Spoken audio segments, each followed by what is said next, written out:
Hey there, Cheryl here. Today is an extremely important and exciting day because we are here with Amy Protexter. I cannot believe that when I met you, I was moderating a panel, and this was at Women in Cloud 2020. It was actually in person because it was January. Boy, did we have no idea what was coming the rest of that year. I know. Hi, Sheryl. I think about that a lot. Like, if only we had known, how would we have felt? Like, would we have been scared? Would we have looked forward to like not having to make the commute every day? I don't know. It's kind of funny to play back in your head, you know? Yeah, so it was really an honor. I was excited / nervous moderating your panel. I mean, it's a little nerve-wracking moderating panels for leaders such as yourself, but it was a lot of fun. I learned a lot then, and I'm really excited to interview you now. So before we jump in and hear some of your gems of wisdom that you're going to share as the Senior VP at Insight, Marketing at Insight, can you share with us a little bit about maybe as a younger person or, as a child or growing up or what have you, was there anything that inspired you to greatness or something that maybe was really difficult and you kind of emerged better because of it? I was thinking about this, and I remembered a time that, I think ultimately when I grew up, which I'm not going to, share my age, but it was a while ago. My dad, before there was Take Your Daughter to Work Day, my dad, who was the head of the water department for the city of Kansas City, Missouri, took me to work, and he had set up a couple of meetings for me during the day. I probably was a young teen, 12 or 13. And I remember sitting across the desk from the city manager of, a rather large metropolitan city and being able to ask questions about what this person did. I think back on that, and I think the message that I got at that point was that I could do anything I wanted to do, which was kind of unique and different for someone at my age at that, at that time of our history.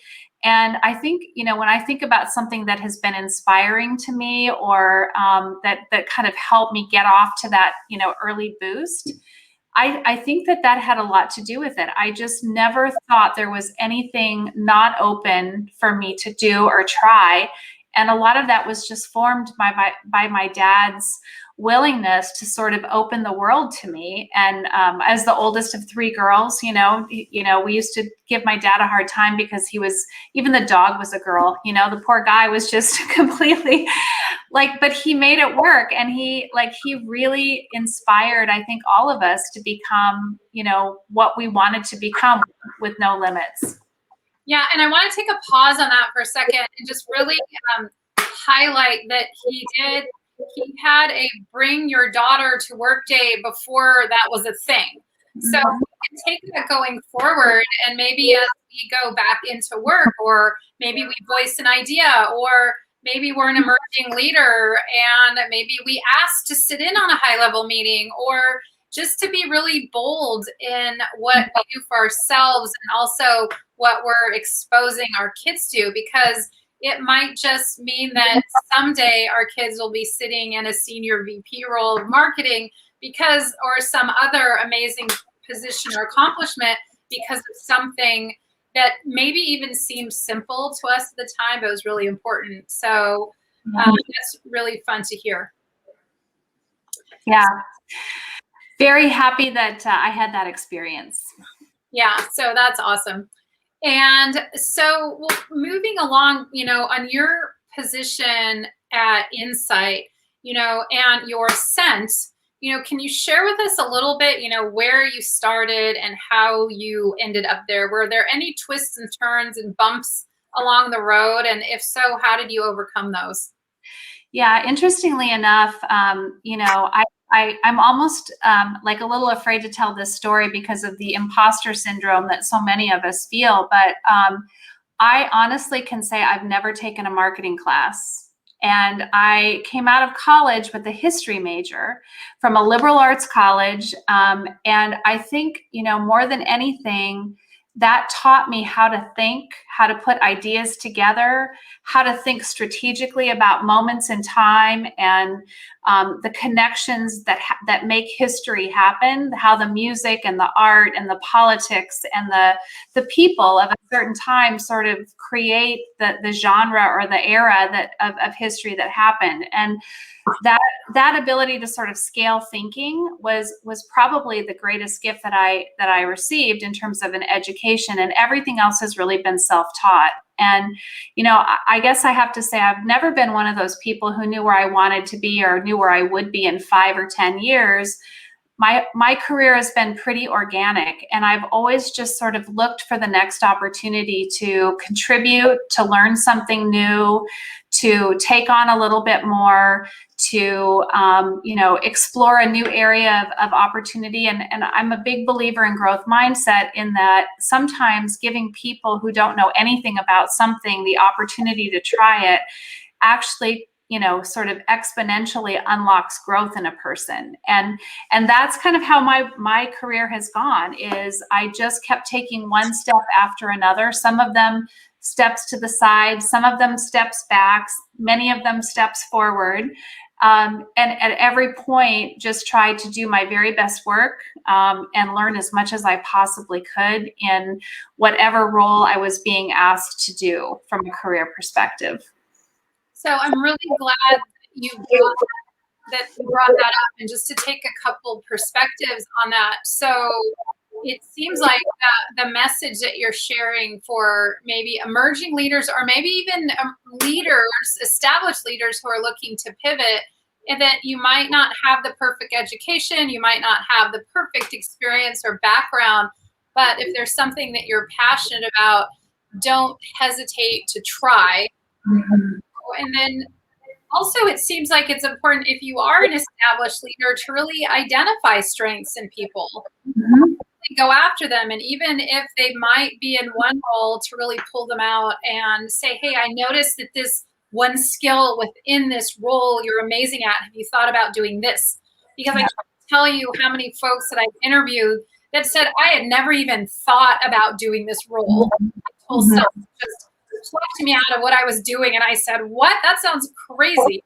And I ended up, like loving it. And it was just, a matter of someone believing in them when they maybe didn't believe in themselves, or opening their mind to something that they wouldn't have thought of. So do you agree with that? Am I on the right track with this? Totally agree. In fact, I think one of my favorite things to do, the most rewarding things I've ever done, have been to do just that, is to unlock in someone an ability that they never really knew that they had, to see something in them, and give them an opportunity to go a new direction, a bigger role. I can think of a couple people on my team now that I went to and I said, hey, like, you've been doing this for a lot of years, but there's a role open over here. And I think you can apply a lot of what you've been thinking about over here in this much bigger role in a different part of the organization.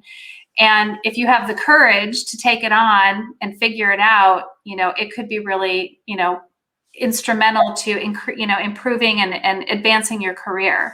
So couldn't agree with you more, Sheryl. And I think that's probably an important message for anyone listening is, don't be afraid to try new things. You might fail. I found myself at, I left corporate America twice in my career to work at a smaller agency. And I learned the first time and I forgot the lesson and did it a second time, that's really not what I love doing. I like being part of a big organization, shaping the strategy. But at a smaller agency, you're kind of like dipping in and out of different accounts. And some people love that. That's what they're really good at. I found like I was always wanting more, to be more involved, to stay involved, and that's just not possible. So, you sometimes have to try things that maybe don't work out in order to learn what you don't love to do. And that's every bit as important as learning what you do love to do. Yeah. And so we've been talking a lot about how to have a growth mindset, which we'll put on a shelf and talk about in a second, but also talking about being courageous to try something new. And Insight as a company, if my memory is serving me correctly, in one of the conversations we've had prior to this, is Insight has been really courageous as far as, changing. Speaking of branding and marketing, you've done you're kind of doing some of your own work in there. So can you talk a little bit about that transformation? And, was it a little bit scary at first? Like, what was that experience when you're not just reinventing yourself, but reinventing, a brand as big as Insight? Yeah, no, I think, I'm actually celebrating my 7th anniversary with Insight this week. So a bit of a milestone week for me, and a time to reflect on a lot of the things that have happened over that 7-year journey. And we have changed a tremendous amount. One of the things I think that is just really baked into the DNA of Insight is reinventing ourselves to stay relevant to the marketplace and to our clients. And part of the way that we've had to do that over the last 4 to 5 years is through acquisition. So we've made a number of strategic acquisitions to flesh out and build upon some of the organic capabilities that we had, with additional services capabilities and really talented technical experts and architects and engineers and so forth. And so the brand is something that is a living, breathing, organic thing that kind of changes just like you or your career or your position. And I think, the basic premise is you really have to stay true to who you are as a company. You can't be on the outside what you're not on the inside. So you have to every single day be thinking about what is the culture? What are the things that are important? What are the values that mean something to this company? What does this company stand for? And that allows you to create, just relevance externally, but also consistency, because you're not trying to be something that you're not. So it's been a journey. We are a very different company today than we were 7 years ago. And it has happened in that organic way, just like a career unfolds, that, more responsibility, more capabilities, more reach, all of those kinds of things. I think there's a lot of parallels there. Yeah, and let's just talk about that for a second. When it comes to emerging leaders, do we're talking about emerging leaders and mindset and courage and all of those things. Do you think it's important that emerging leaders have the tools to speak up and be courageous to bring companies into the future? And that being said, do you think it's important for existing leaders to invite people into rooms that might not normally be there to get perspective and to stay current? 100%.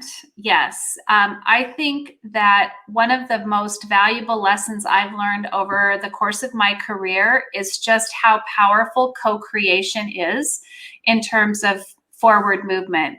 If you can get a group of people together who don't necessarily all have the same, perspective, you're going to create something pretty incredible. And the other thing that you're going to do is you're going to bring along a group of people who help create that perspective or that idea or that, new product or that, new direction, whatever it might be.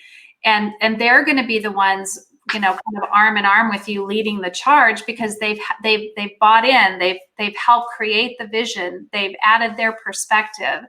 And so absolutely, I think as leaders, it's so important. It's so important to invite different perspectives. And I would say as emerging leaders, I think the most important thing you can do is find your voice and be willing to speak up with your ideas and be willing to bring sometimes even difficult feedback to the table for other leaders to hear. And I think you'll know whether you're working for a good leader or not, whether or not that feedback is received and sort of processed, or if it's shut down and ignored. So I think definitely feel like leaders have to listen, and others need to contribute for sure. Yeah, it seems like, and I really want to just honor you for bringing up that perspective, but kind of walking the walk, so to speak, and making sure that is in fact happening at Insight. And so, you mentioned a growth mindset, and I'm not sure if you were referring to Carol Dweck's, research over the last couple decades, but that is, can we take a moment to think about that and talk to your importance about that as far as, what a growth mindset means. And a lot of people have heard of the book Mindset and they've heard of Carol Dweck, but they might not be totally familiar with what it actually means to have a growth mindset, and so can you speak a little bit to the importance of, that if we have a failure, it's not permanent and enduring. In other words, that we can learn and grow from it. If we've had a job or position where we weren't successful, it doesn't mean that we are unsuccessful people. It means that that role was an opportunity for growth, and that that specific role didn't grow up. So can you share a little bit about what a growth mindset means to you and why it's been important on your ascent in your career? Sure.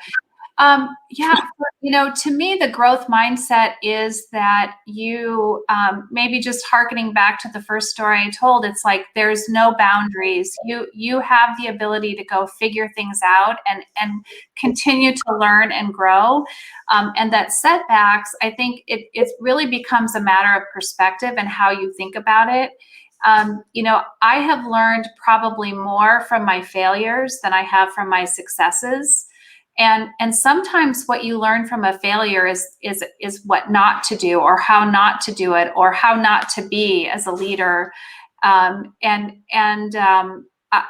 think you learn those lessons pretty quickly and pretty completely. So, shame on you if you make the same mistakes twice, but hopefully in those situations, you're learning enough that you are taking away those things and using them as levers to improve your performance, improve your perspective, change your perspective. I think that, that's kind of how I look at it. I do think that there's also, the ability to know what not to do. Like, I can tell you a couple of the leaders that I worked from that I learned in spades ways not to manage my team and things not to do. And if you can kind of catalog those things in your head, it's easy to get things out of a bad situation that are learnings, just like it is out of a good situation. Yeah, excellent. That is so true, especially as my kids embark into their beginning of their working life. That's wisdom that's going to be really important for folks that are starting their working career all the way through. And so, now when it comes to mindset, though, what is the one thing that has served you the most and that is currently serving you the most as being a senior VP of marketing at Insight? I think it would be that self-talk really matters. Like, what you tell yourself really, really does matter. And so it's really easy to listen to that critical voice in your head and think about the ways you messed up, the mistakes. But it can be really important for you to find the voice that tells you, keep going, you can do this. I think especially for women and in executive roles or higher roles within organizations, sometimes it's, there is that imposter syndrome where you feel like, oh gosh, I'm going to show up at the front door tomorrow. They're going to turn me around and send me away because they found out I'm really not like who I said I am. But you just have to kind of keep using that inner voice in a positive way to help yourself find the courage to maybe approach a difficult conversation, or raise a counter view, or ask to attend that high level meeting that you think you should be a part of. Whatever it is, using that self-talk can help motivate you, and I think help give you the courage and perspective to do those kinds of things. Yeah, and I mean, you're kind of preaching to the choir there, because that is like the core of part of my, teaching. I could not back you up more. And one thing that has really arisen out of, I'd say, the work of Daniel Pink, who wrote the book To Sell is Human, has done a lot of great work in that area, is just, affirmations are amazing. So if you are talking about positive statements, but one thing that he brings up that are even better than affirmations are what are called interrogative questions. So if you're thinking about a meeting, instead of saying, I am capable of contributing, I deserve to be there, just say, am I capable of contributing to this meeting? Because, or I am good enough. Am I good enough? Because what happens, we tend to defend ourselves. To say, I do deserve to be there. I do have ideas that are worth sharing. I do. So, so these interrogative questions can help people do exactly that, what you're saying. And just a little bit more on self-talk, it's the voice that we hear most often. It's the voice that we trust the most because we've heard it the longest. So whether you think you're using self-talk or not, you are, because every time we have a thought, we're thinking. And so I couldn't agree with you more that it is so important that those thoughts are positive and encouraging, because if they're not and they're critical, and then we believe that voice. So thank you for bringing that up. It's so important. But the good news is there's tools. There's tools to shift that. So for everyone listening, if you were to summarize and have a call to action and really give some, based on the last, I don't want to date yourself or myself either, so I'm not going to say how long, but based on your experience, because I have a feeling we're around the same age, so I am not bringing that up. But based on your experience, or is there a gem of wisdom or something that you can share and say, starting right now, I'd really encourage you to do this, or, this is most important. So what is a call to action in summary that you can offer to everyone? I think part of it is the self-talk, but the other piece I would say is choose optimism, choose the glasses half full perspective. I think that attitude and perspective is so much a part of how you show up every day. I think it plays into the confidence that you can show when you're in a conversation or in a meeting or in a room with people more senior than you. I think if you can, bring that kind of energy, that positive energy, that like a can-do sort of attitude, that kind of goes with the self-talk of how you can tell yourself to be valuable, to bring valuable perspectives to the table, valuable skills to the table. And I guess that would be my biggest gem of wisdom, is just all wrapped up in that self-talk, perspective, optimism, way of thinking, I guess. Yeah. So maybe after you listen to this, create an interrogative question of your own and saying, do I bring value? Am I capable of speaking up and having an impact in this interaction that you're coming up? Or am I courageous enough to ask to be a part of this meeting? And so, Amy, thank you so much for your time and wisdom. I look forward to continuing to watch your journey and all of your success and insight. And I look forward to following you in the future. Oh, thank you, Sheryl. Thank you very much for your time today. It's been great catching up with you.